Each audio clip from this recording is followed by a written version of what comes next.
बृजभूषण जी को एक बात तो अच्छे से समझ आ गई है कि शायद ही मनुष्य जीवन की कोई ऐसी समस्या होगी जिसका हल गीता में ना हो। युगों पहले भगवान श्री कृष्ण ने जो ज्ञान अर्जुन को दिया था वो इतने समय बाद और एकदम अलग परिस्थितियों में भी हम सबको रोशनी दिखाता है। जरूरत बस गीता तक लौटने की है, इस ज्ञान के महासागर में गोते लगाने की है। उम्र का असर अब पंडित जी के शरीर पर भी होने लगा है। मानसिक स्वास्थ्य तो गीता ज्ञान की बदौलत एकदम सही है, लेकिन उम्र तो शरीर पर असर दिखाती ही है। सो दिखने लगी थी। उनके फैमिली डॉक्टर ने उन्हें नियमित चेकअप के लिए आने की सलाह दी थी और पंडित जी जानते थे कि उम्र के इस पड़ाव पर अपने स्वास्थ्य के प्रति लापरवाही उन्हें भारी पड़ सकती है। इसीलिए वे हर 3 महीने में डॉक्टर के पास चले जाते थे। ये संयोग ही था कि डॉक्टर जोशी भी कभी कभार उनका ब्लॉग पढ़ लिया करते थे। हालांकि उन्हें शुरू में यह नहीं पता था कि इस ब्लॉग को लिखने वाले पंडित जी उनके पेशेंट बृजभूषण जी ही हैं। इस बात का पता उन्हें बहुत वक्त के बाद उनके एक दूसरे मरीज से चला। एक बार जब पंडित जी अपने तिमाही चेकअप के लिए गए तब डॉक्टर साहब ने उनसे इस बात का जिक्र किया कि वे भी कभी कभी समय मिलने पर उनका ब्लॉग पढ़ लिया करते हैं और उन्हें पढ़कर बहुत आनंद आता है। पंडित जी ने उन्हें धन्यवाद दिया और अपना चेकअप कराने लगे। डॉक्टर ने कुछ टेस्ट वगैरह लिख दिए और 2 दिन में फिर आने को कहा। 2 दिन बाद जब पंडित जी रिपोर्ट लेकर गए तब उन्हें पता चला कि डॉक्टर साहब के पिताजी की तबीयत अचानक खराब हो जाने से वो आज क्लिनिक नहीं आए हैं। पंडित जी ने भगवान श्री कृष्ण से डॉक्टर साहब के पिता को स्वास्थ्य लाभ देने की प्रार्थना की और घर चले गए। फिर अगले 2 दिनों के बाद जब वो दोबारा क्लिनिक पहुंचे तो इस बार डॉक्टर साहब मिल गए। उन्होंने रिपोर्ट्स देखकर पंडित जी को खान पान में कुछ परहेज बताए और कुछ दवा भी लिख कर दी। पंडित जी ने डॉक्टर साहब से उनके पिता की सेहत का हाल पूछा तो डॉक्टर साहब ने बताया कि उनके पिताजी का ब्लड प्रेशर अचानक से बढ़ गया था, जिसकी वजह से उन्हें चक्कर आया और वे गिर गए। उनकी कमर में काफी चोट आई है और अब वे कुछ समय तक बिस्तर पर ही रहेंगे। पंडित जी ने उनके बेहतर स्वास्थ्य की शुभकामनाएं दी और उठने लगे कि तभी डॉक्टर साहब ने उन्हें आवाज देकर रोक दिया। पंडित जी, क्या आप मेरी एक मदद कर सकते हैं? डॉक्टर साहब ने बड़े विनम्र स्वर में पूछा। बिल्कुल डॉक्टर साहब, अरे आप बताइए तो सही, मेरे लायक क्या सेवा है? कहकर पंडित जी फिर बैठ गए। जैसा कि आप जानते हैं कि मेरे पिताजी का स्वास्थ्य ठीक नहीं रहता है, लेकिन उसके पीछे का कारण आप नहीं जानते। कुछ साल पहले तक वे बिल्कुल स्वस्थ थे। रिटायरमेंट के बाद भी खुद को काफी व्यस्त रखते थे। अपने सभी काम, साथ ही घर के भी काफी काम खुद से कर लिया करते थे। सब ठीक ही चल रहा था, लेकिन एक हादसे ने उन्हें एकदम बदल कर रख दिया। एक बार मेरे माता पिता परिवार के किसी विवाह समारोह से लौट रहे थे कि उनकी कार का बहुत भयंकर एक्सीडेंट हो गया, जिसमें मेरी माता जी को बहुत ज्यादा चोट आई थी और कुछ वक्त बाद उनकी मृत्यु हो गई। पिताजी के शरीर की चोट तो ज्यादा नहीं थी, लेकिन इस हादसे ने उनके मन को बहुत कमजोर कर दिया। अब हर वक्त वे हमारी चिंता में डूबे रहते हैं। हम जरा सा घर पहुंचने में लेट हो जाएं या फोन का जवाब ना दें तो पिताजी बुरी तरह घबराने लगते हैं। उनका ब्लड प्रेशर बहुत ज्यादा बढ़ जाता है। इसमें मैं आपकी क्या सहायता कर सकता हूं डॉक्टर साहब? पंडित जी ने हैरानी से पूछा।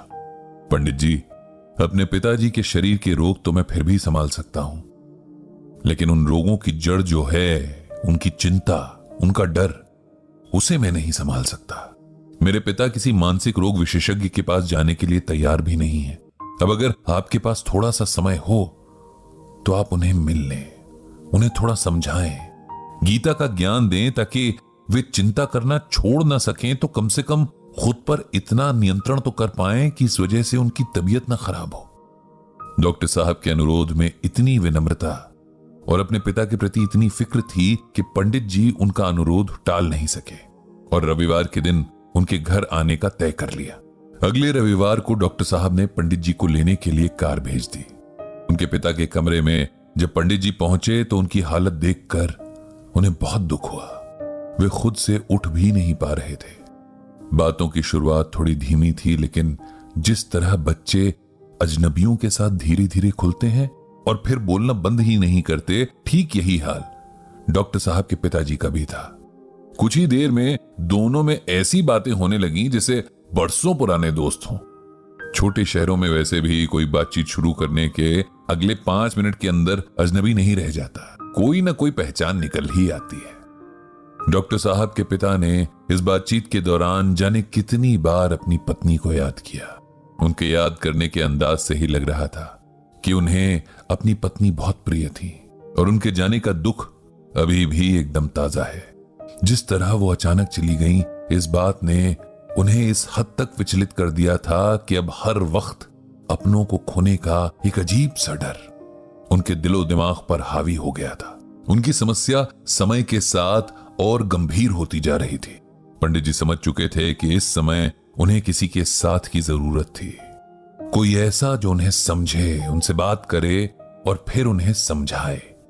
इसके लिए पहले उनके मन में विश्वास जगाना पड़ेगा, उनके मन की पीड़ा सुननी पड़ेगी, तब जाकर वे किसी की बात सुनेंगे, वरना उन्हें लगेगा कि उन्हें उपदेश दिया जा रहा है।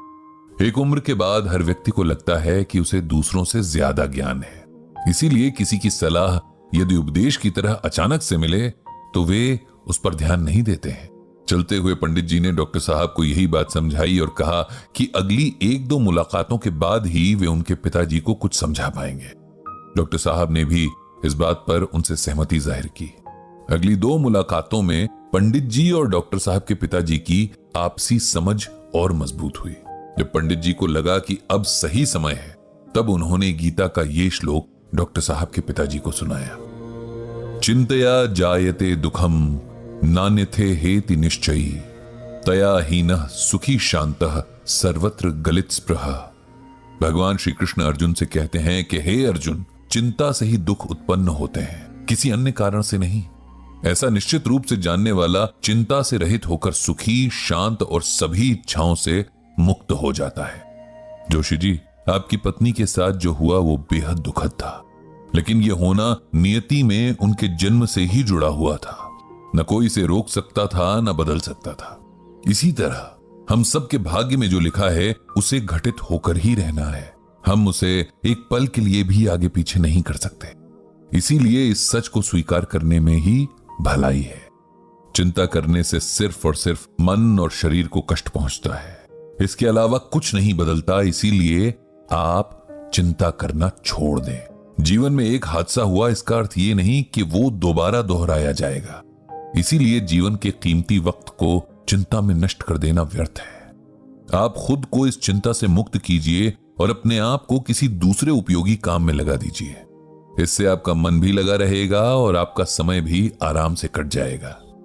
जोशी जी को पंडित जी के समझाने से बड़ी राहत मिली। उन्हें समझ आया कि वे व्यर्थ की चिंता के मक्कड़ जाल में फंसे हैं। उन्होंने मन ही मन संकल्प लिया कि इससे बाहर आने की पूरी कोशिश करेंगे। इसके साथ ही पंडित जी ने दोबारा आने के वायदे के साथ जोशी जी से विदा ली।